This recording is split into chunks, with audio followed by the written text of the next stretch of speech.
It's a video because it's Thursday and you get to see it because you're on this channel. Yeah, basically, there was exciting stuff, but you don't get to see it. And there will be exciting stuff that you probably won't get to see. Yeah. I'd like to take this opportunity to introduce you all to Salazar.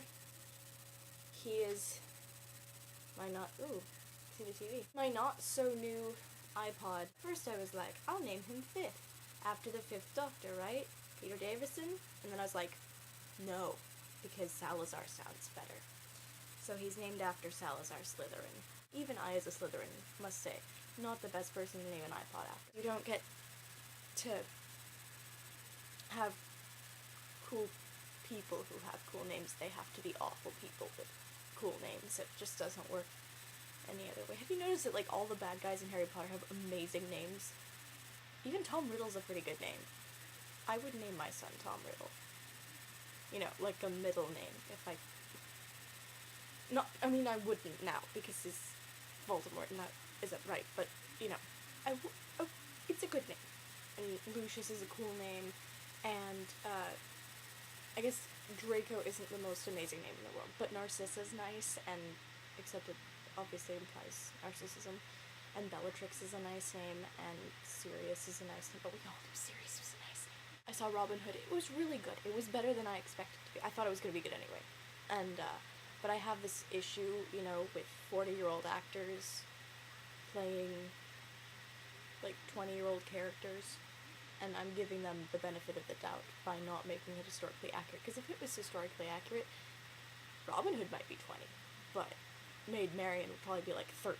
It's from the 12th century, I think? If the 12th century, then it is the 1100s. And that just doesn't make any sense, but it's okay, because the way they explained it made sense. I cried, and if you get a chance to go see it, you probably should, because it was very entertaining. It's very actiony. Choirs over the music, like ethereal music, like Lothlorien from Lord of the Rings, and there were moments that they used it with. It was just completely inappropriate. This is not the time for that. Pick another moment, because that was wrong. The Imaginarium of Dr. Parnassus, and that was really, really good. They basically rewrote the movie after Heath Ledger died. That's another one. If you haven't seen it, you should. Terry Gilliam's amazing, and Lily Cole is gorgeous, and actually a very good actress for being a model-turned actress. Christopher Plummer, Johnny Depp, Jude Law, Colin Farrell, I think it's Colin Farrell, and Heath Ledger. And if that's not enough to convince you, there's a giant gypsy wagon with really cool clothing and bells everywhere, and it looks like an old sideshow, kind of.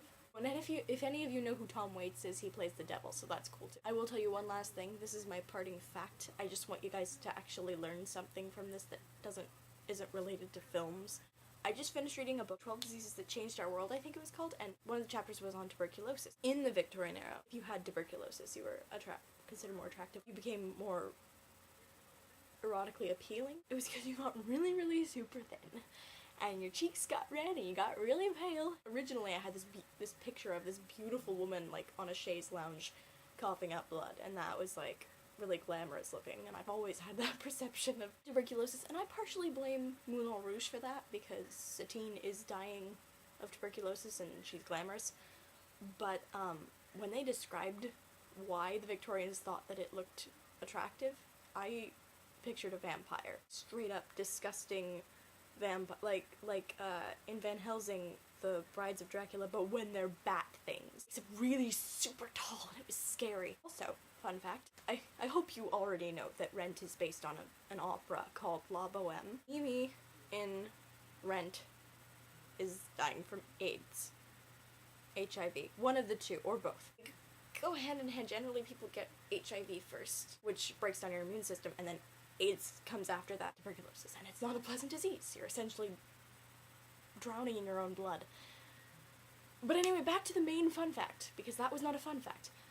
Mimi in the opera La Boheme is dying of tuberculosis. So, there's the link there. They're very similar. Also in La Boheme, Mimi dies. She does not come back to life, which I like the happy ending. I really, really do, but I have to see La Boheme because that ending sounds so much more realistic. And they're singing, so realism does not go hand in hand with singing, but it sounds really good. Bye-bye!